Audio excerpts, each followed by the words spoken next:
these patches of Gorilla Tape had been covering holes where the bolts that held the sofa on the fly bridge went through into the ceiling of the rear cabin. And once I get the tape peeled off, there's a bunch of residue from the glue and the tape that's really kind of hard to get off. The first thing I tried was dissolving it with acetone. I really thought it would come right off with acetone, but that really didn't seem to have any effect at all. The sander was a bad idea. It loads up the sandpaper and actually pulls it loose from those little clips in the sander because the adhesive grabs the paper so much. So I tried scraping, and finally I decided to try some other solvent. This is gasoline. Just a little bit of gasoline in a paper towel dissolves this stuff right away. So in case you have sticky stuff from Gorilla Tape, gas will take it off. Once I did that, I wiped it down with acetone and then sanded it. I sanded this whole area, and I also used the sander to round over the edge between this part of the fly bridge and the inside of that locker at the back deck. I needed that rounded over so that I can lay mega tabbing. Basically just large tabbing to hold the locker in place. This is the main thing that will hold the locker to the boat. Remember, it tapers to almost nothing at the bottom, so there's very little attachment. But this is really wide tabbing. There's a lot of square inches there for the glue to get a grip. I actually put 2 layers. One was that big sheet of chopped strand, and then a much longer piece of surfboard cloth. So now I'm making some other panels, mostly to be the shelves that go inside the locker. And I've already laid fiberglass on both sides of these panels. Instead of the surfboard cloth, I laid 1708 biaxial on the underside, which is the side that will be in tension if the shelf is loaded by having something set on it. And the top of the shelves is covered with chopped strand mat. And now I'm using the sander to trim off the extra glass cloth that hung over the edge of the panel. I didn't video laying the glass on the 2 sides of the panels this time because there was a whole bunch of them, and most of my other videos show that. Now I'm going around and I'm pulling off any little bits of the core that are sticking up past this edge. The reason for that is the next step is going to be to close off the open cells at the edge of the panel with little strips of chopped strand mat. And any bit of core that's sticking out wouldn't let the chopped strand lay flat. So here's some chopped strand that's been laid in there, and it overhangs both sides, and I like to trim it with the sander as well. If I keep the sander flat on the surface of the panel where it hangs out over that edge, it'll sand right until that edging is flush with each side. There's some flaws every time. I think part of my problem with these big pieces that have cracked is the oscillating tool is a little bit rough and can sometimes crack this edge, but even without it, there's always some imperfection. And this time I'm fixing those little gaps at the edge, gluing them back together with some thickened polyester resin. And I try to push down and force it into the crack and then scrape off the excess. And each of the panels will have this, and I go and do this along all the edges on both sides of each of the panels. You can see the resin is really thick here. And I thought that was good because it would sort of fill in holes and not flow out of them so much. Later on, for some other edging like this, I started using just the unthickened resin because it can seep down into the cracks better than the thickened stuff. But this will work good enough. And one by one I go through and do both sides of each panel. There's 3 shelves that will go inside the locker. The other panel is the vertical piece to go on the back of the locker up above where the flybridge sofa is. So now that that resin has been smeared on the edge, I had to let it harden and now once again sand the panel flush. And I'm too cheap to buy the sandpaper just for my sander, so I found that I can fold the paper back and forth a bunch of times and then just tear it into thirds, which is the right size to go on my sander, and the sandpaper is cheaper that way. If you're near there, Fiberglass Florida has really good deals on big packs of 100 sheets of sandpaper. A much better deal than the smaller packs they sell at that orange store.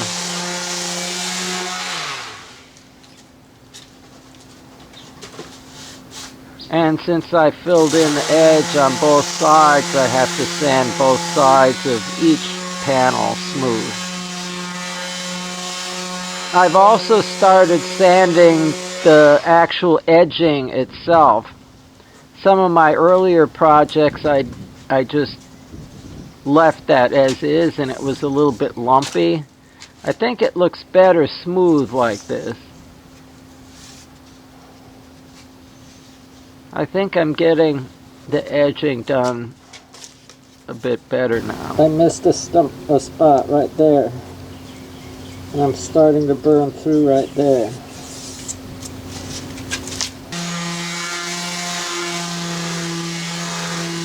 So now it's kind of an assembly line. One side of a panel, the other side of the panel.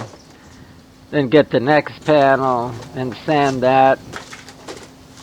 I'm doing some quality control as I go. Little drips of resin that fall on the faces of the panels when I'm doing the edging. If I see them, I try to sand those flat before moving on. So 2 down, this is the next panel.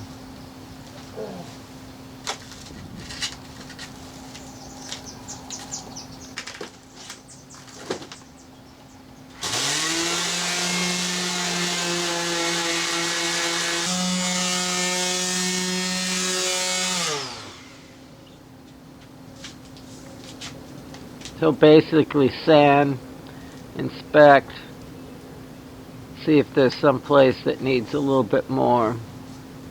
Sand some more until it's right.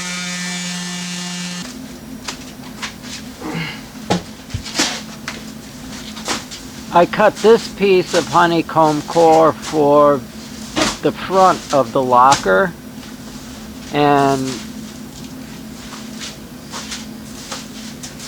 I'm going to put the chopped strand mat on the edge of the panel, like the other ones. I've already laid fiberglass on both sides of the panel again, and really didn't put that in this video. I think this video is more about doing the edge. If this is the first of my videos that you're watching, or if you haven't seen laminating the panels, some of my earlier videos of working with honeycomb core have a lot of that. So I'm really shoveling the resin on here with the brush. I load the brush up, and then I don't spread it around much at all. I'm putting it on really thick. And once I've got the whole side covered, I'll come back with another cup of resin without letting this harden at all. The resin, it's not going to stick to the open core at the sides. So this edging is only going to be held in place with the resin that bonds with the fiberglass and resin that's been already laminated on each face, on each side of the panel. So it's just like a 1 millimeter area along each edge where the edging meets the faces of the panel that this is actually bonded on. And the chopped strand mat just soaks up resin like a sponge. So I want it completely saturated with extra resin so that it's actually wetting the front and back faces of the panel and bonding that to that chopped strand that goes on the edge between the two faces.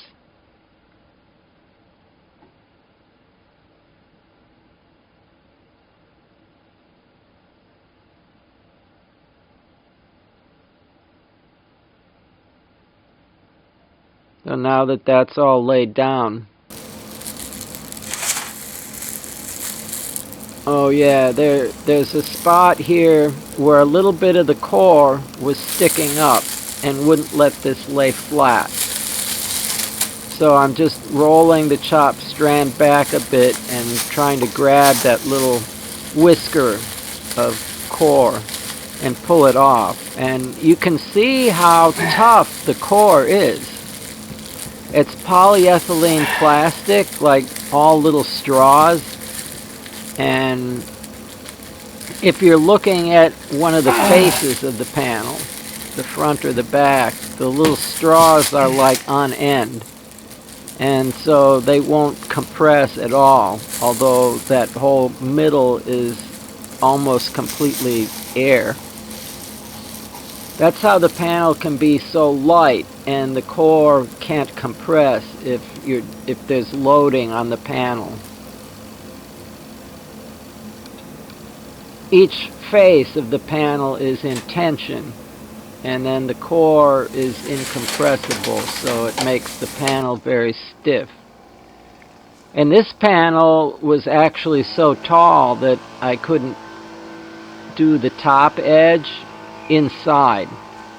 So I took it out and leaned it against the ladder so that I can put the chopped strand mat on. When it's cut into such little strips, you can actually tear the chopped strand to the length you need.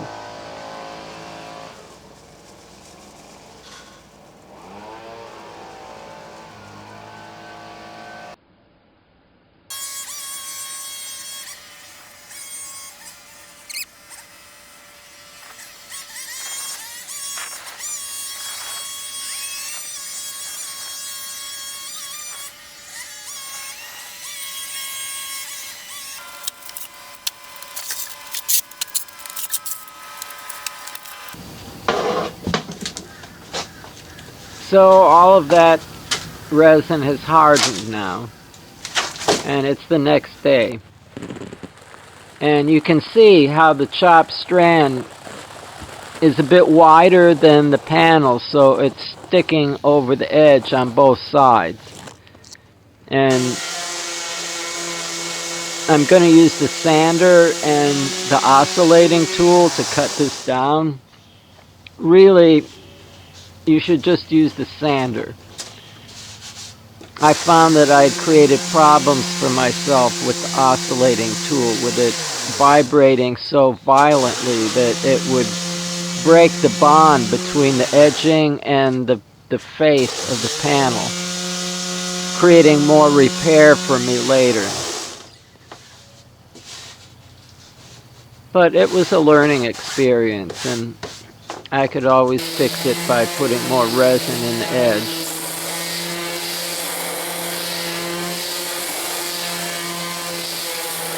Here you can see how it'll cut away any of that chopped strand that's sticking up higher than the face of the panel. And if I run the sander in little circles, I can actually feel it going over a little lump there at the edge. And I can feel when it's actually gotten rid of the lump and it's perfectly smooth there. And it makes a nice crisp edge.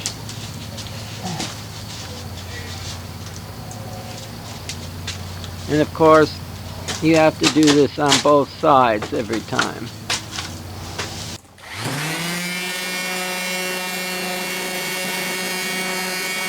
This is probably not a good way to trim the ends of the edging.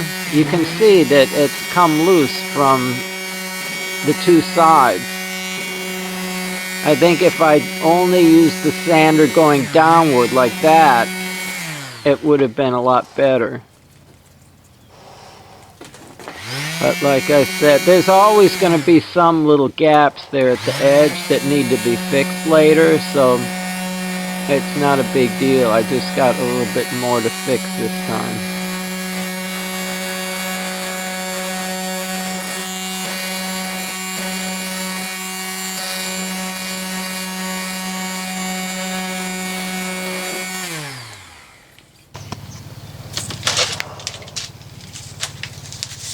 So this is how it looks at this point in the process. It's got a nice crisp edge. It's mostly bonded all along the edge. There will be some little gaps here and there that I'll fix in the next step. The edge is still kind of just the way the resin laid down, so it's a little bit lumpy. Here you can see at this corner there's some gaps where the edging isn't completely bonded to the faces of the panel. These are some pretty wide gaps.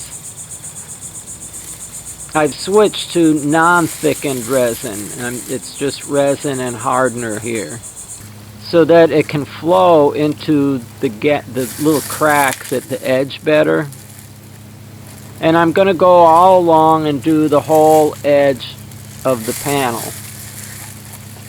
And then I'm going to have to go back to some of the wider gaps, some of the bigger cracks at that edge, and flow more resin in until the resin stops seeping in and doesn't leave a crack there anymore. I'm also going along the edge to pick up any drips that went over the side.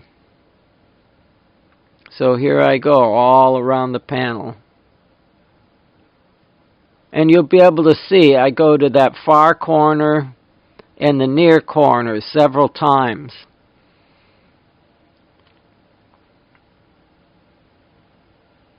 The spots where the resin keeps seeping into the crack, I go back to over and over again.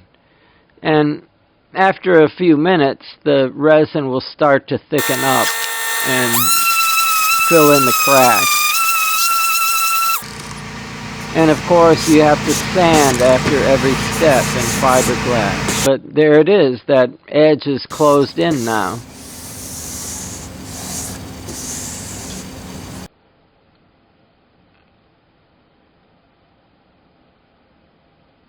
And I just work my way around the panel, sanding that extra resin flush again.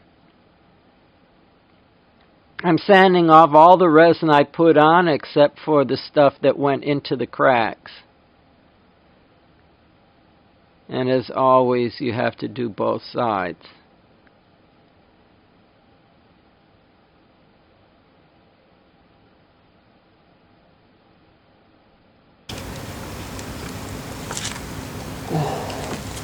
And here's the beauty shot.